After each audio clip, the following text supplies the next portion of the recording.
Alright guys, welcome to my YouTube channel. Just kidding. You suck at that.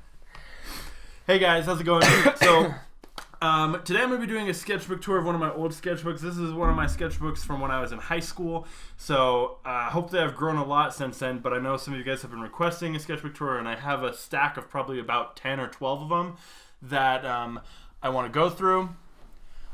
And so, we're going to start with this one today. And I also...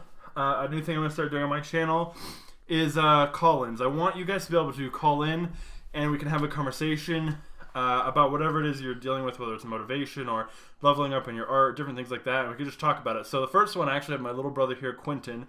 Quinton is really good at traditional art. He especially specializes in colored pencil drawings, and he actually just barely launched his latest course on Udemy on how to do that. So I'm going to post a link to that in the descriptions, and you guys can get a coupon where you can take that for $12. So it's only going to be for a couple days, so take advantage of it, but it's really great. I think it's something you guys will enjoy if you like my other content. So that being said, let's jump in. Like I mentioned, Quentin's really great at traditional drawing, but he doesn't really have a lot of experience digitally, and that's something he'd like to get into. So I'm just going to flip through this, and if I see anything noteworthy or if you have any questions, Quentin, about something in here that you see that you want to know why that's in there, the story behind it, you can point it out. But anyways, that being said, yeah, let's go ahead. Okay, well, yeah, he's talked about how I really want to get into like digital painting and stuff like that. I'm really only sticking to traditional. And one of the big reasons why I want to move to digital is because one of my biggest problems is being able to draw things from different perspectives in any angle I want to. See how you used to draw pretty much everything like a profile? Mm-hmm. That's kind of how I am right now. I can draw different things from a different angle, but it's mostly because I'm copying someone else's art. Mm-hmm. And I know that on digital, I just think that it'll be easier to learn how to draw things from different angles and perspective from the tools and new abilities I'm going to have working on like an iPad or a tablet. Well, I will say this, that an iPad is a really great tool, and digital painting can really help you do a lot of things that would be really difficult to do traditionally or even impossible sometimes, or just take a really long time. However, it doesn't magically give you new art skills. So if you, like you could see right here, like you mentioned, a lot of my stuff is just from profile, right? There's not a lot of depth or form to it, right? It just kind of looks like a flat, two-dimensional drawing or creature.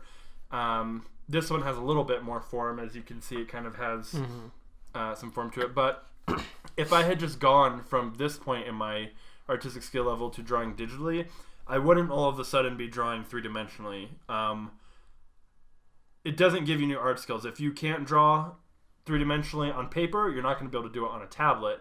So I would recommend, I mean, you can learn to do it on a tablet, but I don't think it's going to make it that much easier than just doing it on paper, because it really comes to visualizing it in your mind. The best thing I can recommend would be, and I know I've seen you do this before, actually stuff similar to this where you're kind of blocking out the form and drawing through the shape.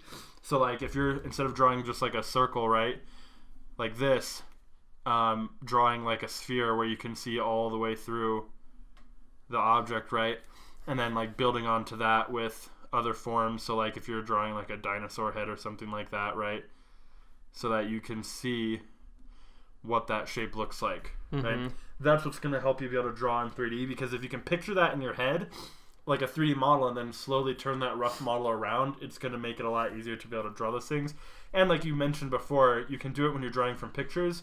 I actually think that's a good exercise to draw a lot from pictures, because I should mention as well, probably like, I don't know, maybe a third, a quarter of the stuff in here is stuff from pictures that I saw. Like this guy, for example, heavily inspired by, same with this drawing right here, heavily inspired by another artist that I basically just copied their picture because I really liked it and I wanted to learn how they drew their lines and their shapes and stuff like that. So keep doing that part, but yeah, if you're hoping that an iPad's just going to suddenly fix that, unfortunately it's not, but practice definitely will. Yeah, that totally makes sense how you say, yeah, I know that like having an iPad isn't going to make me all of a sudden like be able to draw better. Because when I answer, it's like when I answer like questions for my course, a lot of my students are like, you know, how do I add shading, or how do I add like color to this? Like they're expecting me to give them some like simple tip or trick that all of a sudden is going to unlock something in their brain. But it's not like that. I know I have to like just practice, and I tell them that there's no tricks or tips. You just have to practice. And I guess how you said how to keep up just copying other people's things, that's basically what I tell them, to just keep on practicing like either still lifes or just what other people draw. Right. There's not exactly tips and shortcuts, but there is something that is kind of artists refer to as like shorthand, right? Which is where what it refers to is when you're writing something, right? When in a lot of times in like the olden days when you'd write in shorthand, I just want to point this out. This is a drawing that I did that I turned into a sticker that I was super proud of. I thought it was super cool. It took a lot. This is all done with ballpoint pen. There's just one I'm really proud of. Yeah, that's a good drawing. Anyways, I was saying, what was I saying? Shorthand. Yeah, so shorthand is I went through this phase where I loved octopuses. So shorthand is like when you're writing a letter, instead of writing out the whole thing, you abbreviate everything and like shorten it. And for both the people, if they understand shorthand, it just shortens up the letter. You can get a lot with a little bit of writing done, and it's a lot faster and more efficient. In art, shorthand refers to when you've drawn something so many times or you understand it so well that you can kind of simplify it into more basic shapes and lines and still get the message across, right? So like, for example, this bird, right? It's pretty cartoony. It's pretty simple. It doesn't look like a real bird, but you still can tell it's a bird. And it's because we both understand the shorthand involved, that like, oh, that's a beak, that's an eye, even though it doesn't look like exactly like a realistic eye or a realistic beak, right? We understand like the shape of this resembles a beak, therefore it registers in your brain as a beak. But so once you get really good at, you know, studying reference, right? Like you've drawn a lot of pictures of reference and, you know, you really have a good grasp on it, you can start to use that shorthand so that you don't have to look at a picture of a beak or an eyeball every single time. You can kind of generate the symbol for what a beak or an eyeball looks like in your head and put it down onto paper. But that's still, like you said, it still takes practice. So yeah, there's kind of shortcuts, but they don't come until you've already put in a lot of the hard work and effort before you can start abbreviating basically and kind of jumping ahead, right? Yeah. So like for me, a lot of these are my studies, right? Where I really want to get good at creatures and animals, so I did a lot of references from real life. This is an alligator head I have. It's actually up on the shelf over there. And, you know, the seahorse, stuff like that. And you can see, at first, my studies weren't very great. Like this skull, the perspective looks kind of weird and skewed and stuff. And then I was taking that and trying to, you know, there's another one that's like really rough, you know. And then I was trying to apply that to my own drawings and kind of making stuff up here. And it doesn't look that great yet, right? But that's because I'm still practicing, and as I do later sketchbooks, and possibly even later in this sketchbook, you'll be able to see how the more that I studied those skulls and those skeletons, I was able to develop a shorthand where I could quickly whip up a new one that looked realistic because I understood, you know, the lines, the forms of it. So, something to keep in mind. Hopefully that helps. All right. Well, I have a question also that I think a lot of other artists have a lot. So the thing with the perspective that we just talked about, like creating perspective of like an image from any angle, there's the same thing with like light, right? Right. So you can put an object out there and like draw it from still life, right? Mm-hmm. And see where the shadows and the highlights are. But for things that are like something you like make up a creature in your head and you draw at a different in like a position you made up in your head, and you draw it out, block it out, and now you have to determine where the highlights and shadows are going to go. And basically you want to like choose where your light source is, right? And then the highlights are going to be like on top and where the light's hitting, then the shadows would be hidden. But then there's those few shadows that what make it look like real or not, and that are super complicated, and it's super hard to determine like making up them in your head without having like an object to look at. Does that make sense? Right. Yeah, well, there's two things. One, it does at first seem extremely overwhelmingly difficult and complicated to just make up lighting schemes out of your head, especially when it's not just like a sphere or a cylinder or stuff like that, right? But everything, when you really break it down, does break down into one of those shapes, right? So like even like one of these lion heads, for example, we could break this down into like boxes and cylinders and stuff like that, right? And then lighting those shapes is pretty easy, right? Like it's pretty easy to light a cylinder or a box, stuff like that, right? So that's one way, and it really just takes practice. My course on light and color really goes into depth on that and shows you what things to take into account, because when you're looking at something that's lit, for example, wish I had a picture. I'll just have to explain it. So, what happens? So right now, for example, like this picture, it's just like a really rough sketch, right? But we have lighting coming down from this angle, you can tell, right? Because the shadow's underneath here, and we have shadows on this side, which means the light is coming from somewhere over here, right? Mm-hmm. So if the light's coming from over here, then like you said, this is all going to be lit, this is going to be in shadow, and then our highlights are going to be somewhere over here, right?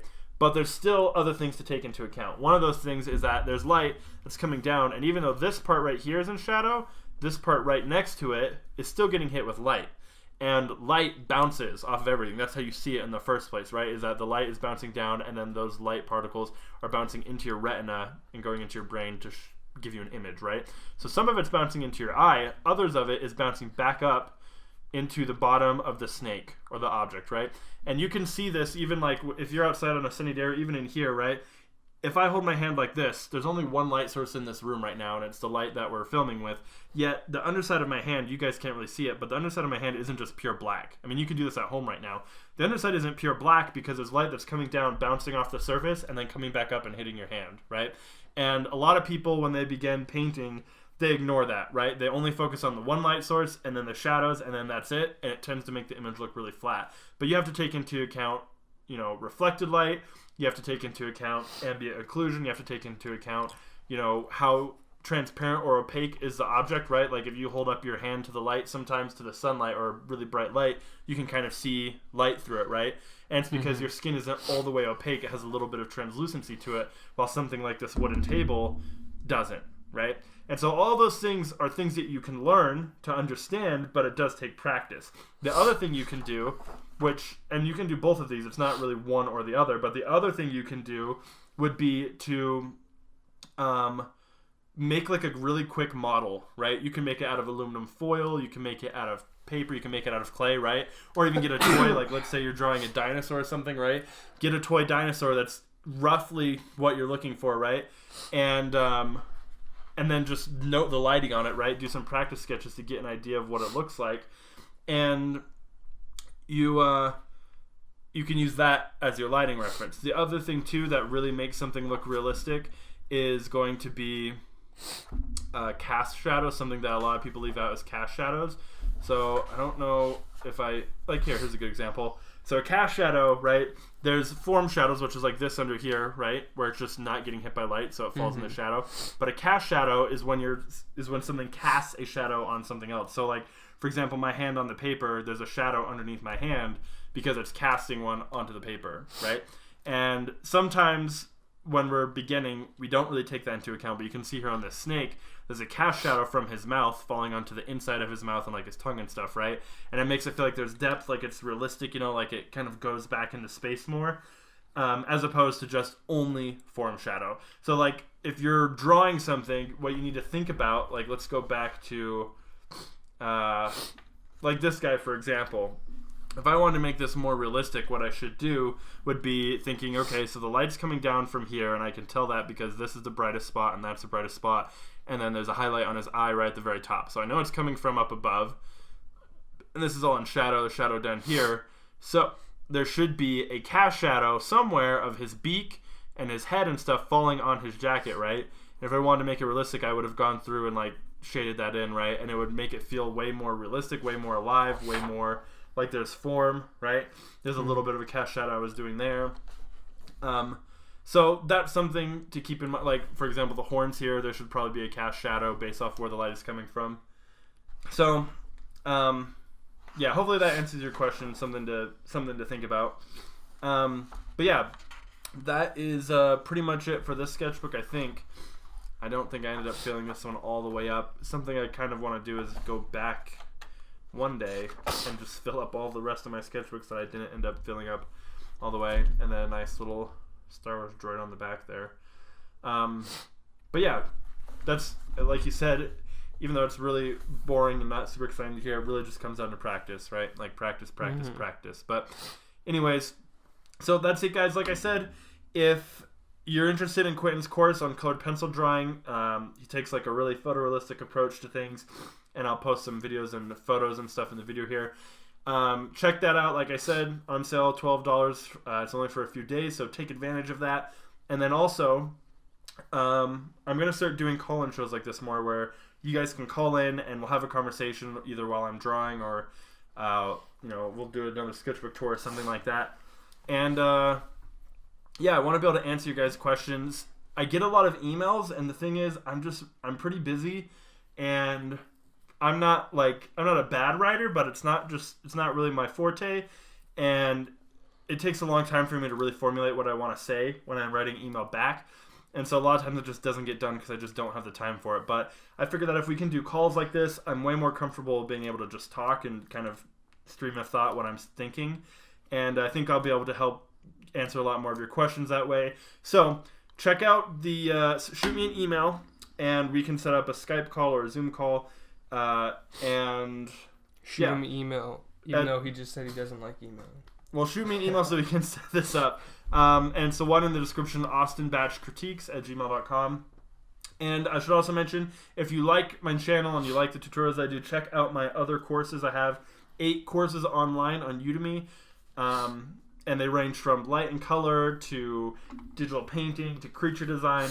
And there's over 50 plus hours of content on there of really in-depth, step-by-step material. So once again, thanks guys, and I'll see you in the next video. Bye.